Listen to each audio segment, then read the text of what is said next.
Eu confesso pra você que eu não tô entendendo essas solicitações de amizade do Facebook. Por quê? Deixa eu ver. Acabou de me indicar como amigo Paulo Martins. Nossa, velho.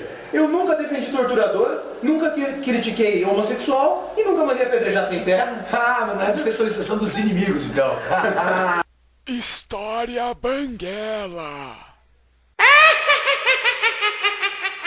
Salve, salve galera, salve, salve moçada, é mais um História Banguela começando, hoje a fim de desbanguelar algumas incoerências e opiniões estapafúrdias, grotescas, baseadas num senso comum ridículo e de pouca intelectualidade. Quero começar chamando à tona uma imagem que me chamou a atenção, uma imagem que me destacou. Observe essa imagem aí. Não estou falando dos jovens que aparecem à frente, mas essa imagem horrenda que ilustra o fundo. Essa imagem que é um símbolo da ditadura midiocrática no oeste do Paraná.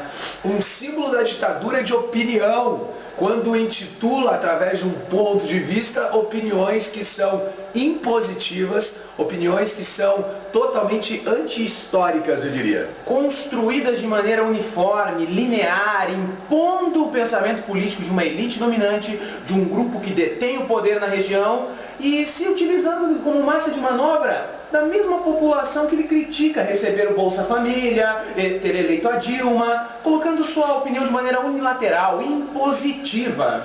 E inclusive nós não estamos criticando a pessoa em si, mas o conjunto das ideias que ao mesmo tempo representa a pessoa. E a gente ficou muito satisfeito por ter sido chamado de jovens ilustrados num recente comentário que foi feito aí no seu programa. Uma crítica que não se baseou na nossa proposta educacional, que é o site que você está assistindo, História Banguela, mas se baseou na imagem do Tchê que com muito orgulho nós estampamos aqui atrás. E se baseou também em ideias, opiniões que não são históricas e que são baseadas num fundamentalismo de direita que já se perdeu há muito tempo no processo histórico. Não estamos aqui querendo defender o Che Guevara como num culto de latria, como uma idolatria ao ícone Che Guevara, mas também em função da maneira com a qual nós temos a apresentação das ideias pelo ilustríssimo colega, de maneira imprópria, de maneira superada e impositiva. E outra também é o seguinte, de maneira contraditória. A partir do momento que ele fala que a revolução cubana não foi uma revolução, mas foi um golpe, foi uma sublevação.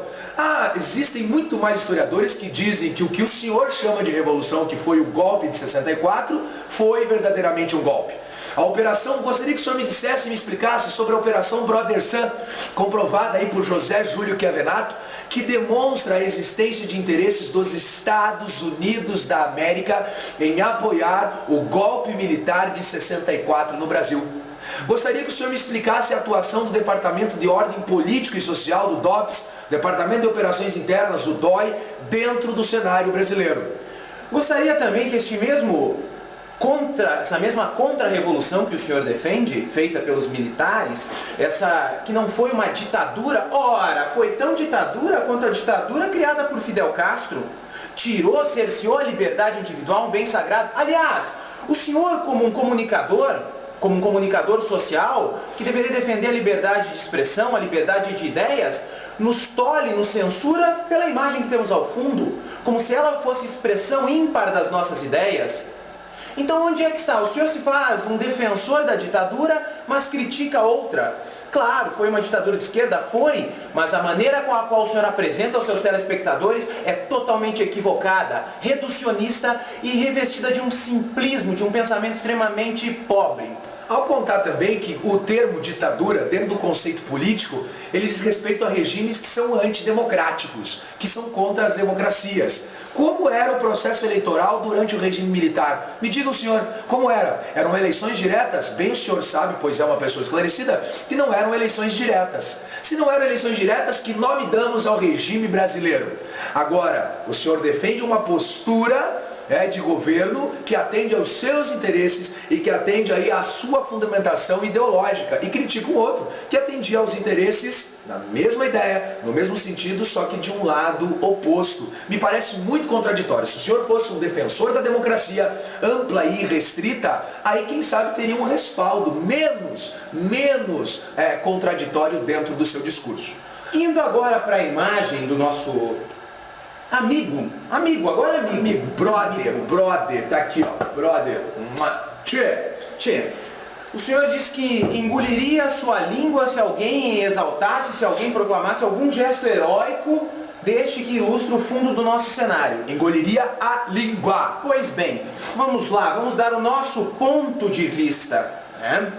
Primeiramente, antes de a gente recorrer à biografia, vamos primeiramente falar o seguinte: antes da Revolução, como era Cuba?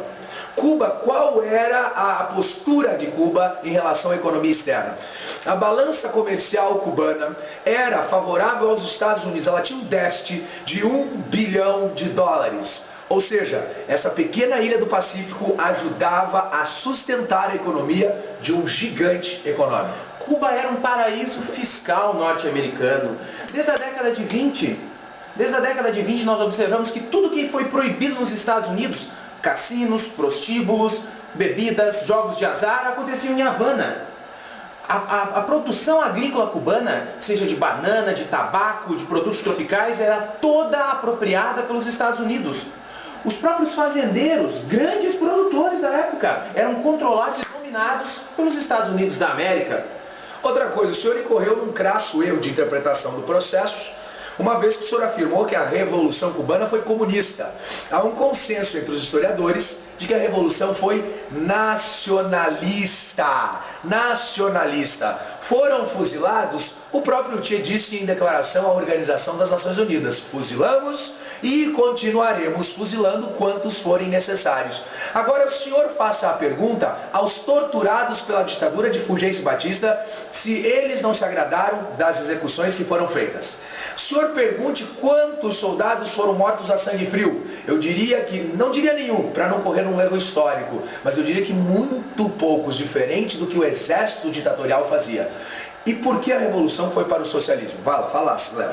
Não, eu gostaria ainda de inverter a pergunta: a ditadura que é tanto enaltecida pelo senhor no Brasil, quantos foram os milhares de mortos, talvez não pelas mãos de um único general defendido pelo senhor, mas a mando destes ditadores, déspotas que se colocaram no poder, cerceando a liberdade individual, os direitos civis, independente se o indivíduo fosse de esquerda, de direita ou apenas defendesse a sua liberdade.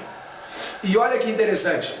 Não estão trocando o domínio americano pelo soviético? Perguntaria na obra aí de Ernesto Guevara, também conhecido como Che, Paco Ignacio Taibo II, uma obra reconhecida e referendada, né? É ingênuo pensar que homens que fizeram uma revolução libertadora como a nossa, diria o Che, agora vão se ajoelhar diante de algum dominador. Se a União Soviética tivesse exigido dependência política como condição para a sua ajuda, não teríamos aceito. E olha que interessante, em 3 de outubro de 61, o governo estadunidense declara o embargo de todas as mercadorias destinadas a Cuba. Um bloqueio econômico. A resposta é imediata. Nos dias 13 e 14 são nacionalizados 400 bancos, engenhos de açúcar e fábricas. E imediatamente depois é promulgada uma lei de reforma urbana que entrega as moradias aos seus habitantes ou congela os aluguéis.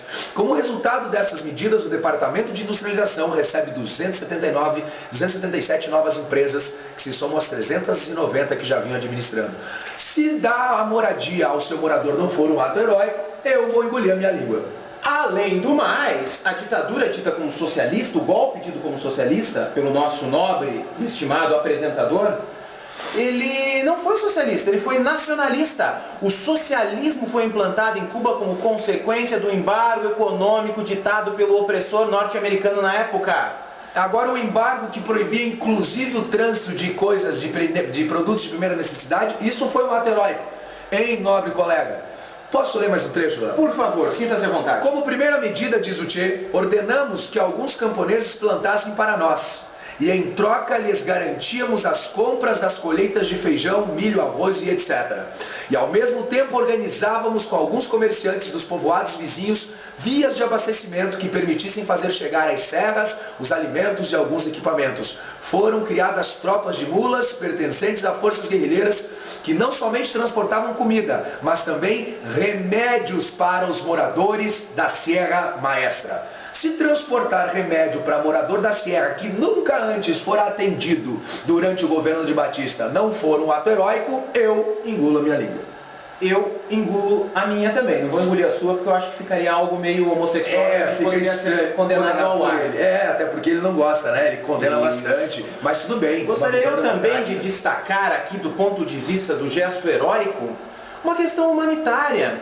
Ernesto Guevara de la Serna, o Che, ainda jovem na expedição que ele faz pela América Latina de moto com seu amigo, Alberto Granado, ele abandona a vida pequena burguesa que vivia na Argentina, abandona sua condição de classe, abandona a faculdade de medicina para lutar pelos povos oprimidos, pelos pobres da América Latina, por defender índios, por trabalhar de maneira voluntária, humanitária em um leprosário.